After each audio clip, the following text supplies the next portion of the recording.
Hi, welcome to Chris Cook for YouTube. Today I'm going to be doing pinto beans and smoked meats. I had a taste for that. I thought that would be a real good recipe since it's still winter outside, and I know that a lot of people are still cooking this. But let me just show you how I do it. Here is the pinto beans. I prefer pinto beans over red beans, but it's your choice. They're cousins, so it really doesn't make a difference, but I think there's a lot more flavor in this. But if you're going to buy these pinto beans, I want you to look at something right here. Right there, there's a little packet. That little packet is a ham flavor packet. This is really, really good in your beans, so don't throw it out. Go ahead and use it in your beans. Now, I'm going to be cooking this with smoked meats. Here are the smoked meats. Now, what I don't do is add salt to my beans until at the very end. And the reason for that is because with me, salt tends to split beans. Some people can do it.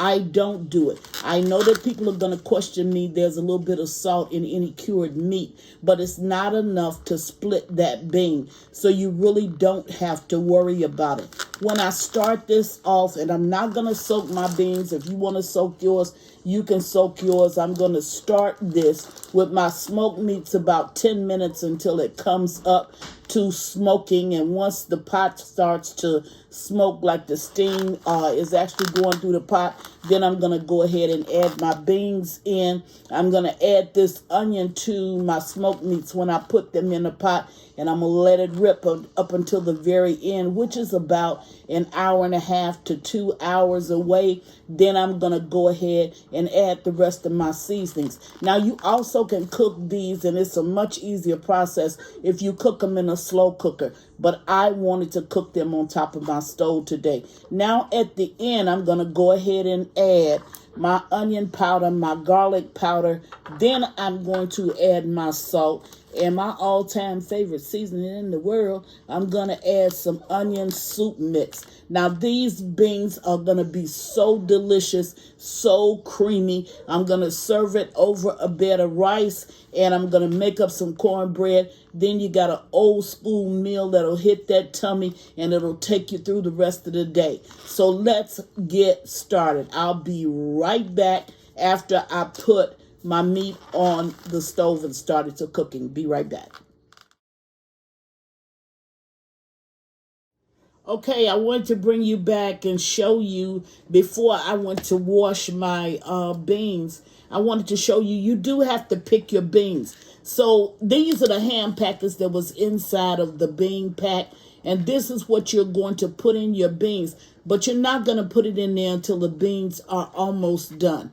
Matter of fact, you can put it in at the same time that you put in the rest of your seasonings. But I wanted to show you this. These beans have to be discarded. These are beans that are half, they're rotten, and here are some rocks also that was found in the beans. So when you open the pack of beans, you got to pick them, which means you got to discard all of the ones that are half rotten or the rocks and things that may be in there. You have to take that out. Then you're going to wash your beans. And one trick that I do, and I'm going to show you that, is once I wash my beans, and I mean wash it with warm water, or if you're going to soak them, that's still good too, whichever way you choose to cook them. I'm just going to wash these. But when you wash it, any bean that rises to the top, that bean has no substance, which means that it's not going to give you the full flavor or taste in the beans. So if it rises to the top, you're going to also take that out and you're going to throw it away. Now, normally in a bag of beans, you'll only get like about 2 or 3 that will rise to the top. So you can go ahead and pick them out. So when I get through washing these, I'm going to wash them about a couple of times. But when I get through, I'm going to put the water in there. And if any beans rise to the top, I'll bring you back and show you what I'm talking about.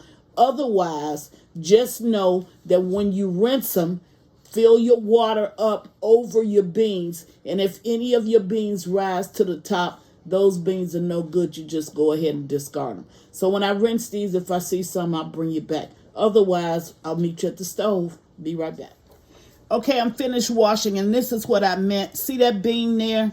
See it's floating around on the top? That bean needs to be discarded. So you just go in and take it out and discard it. The rest of them have been washed and they're fine. I'm going to pour this water off, and then I'll go ahead, wait about another 5 minutes, and I'll put it in with my meat. Be right back. Okay, now I'm at the stove, and my smoked meat has already started to boil.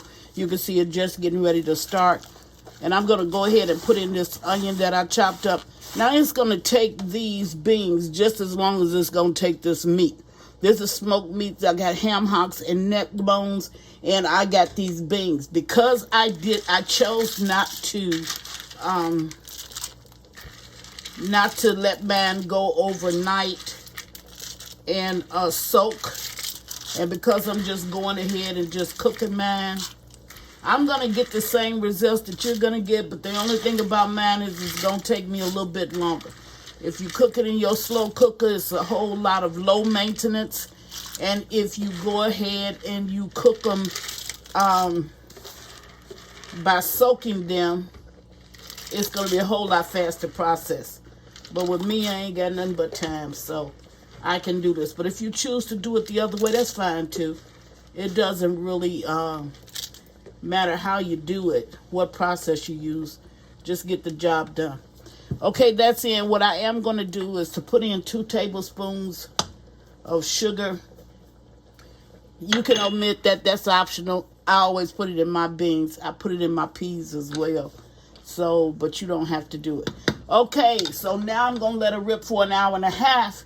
After an hour and a half, I'll bring you back. I'm going to tilt my top, and I'll show you what these beans look like. I'm not going to put anything else in there. No salt especially, but no onion powder and no garlic powder. I'm not going to do any of that until I bring you back. You'll see it every step of the way. Be back. Okay, now I'm back, and the pinto beans are done.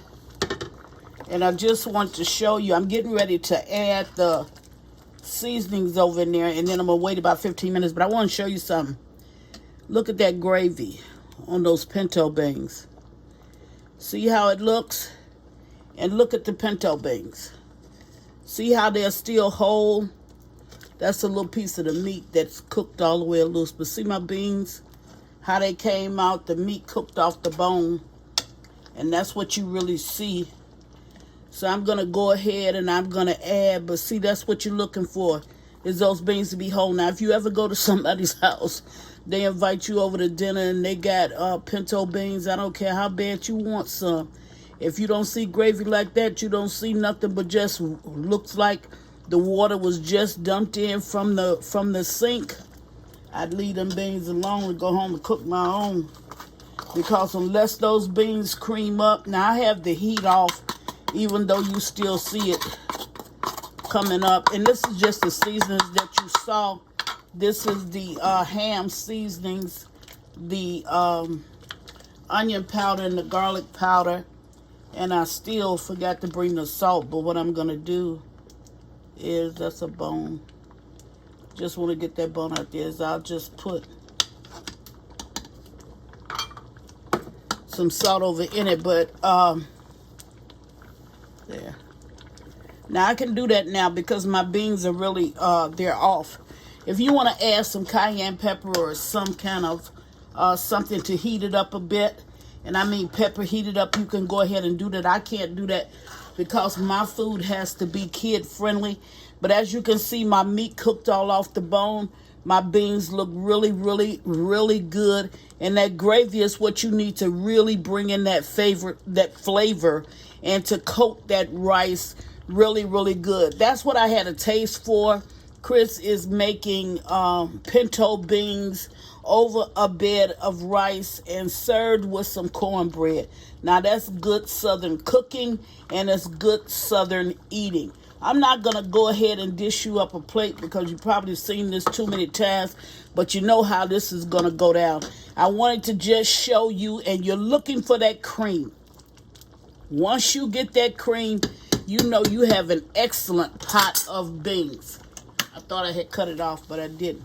But that's it. I'm going to wait 15 minutes just for my seasonings to absorb that bean, or that bean to absorb my seasonings, and then I'm going to dish it up. Okay, that's what I have. I'm cooking pinto beans, rice, white rice, and cornbread. And as always, thank you for watching. Chris Cook for You Too. Bye.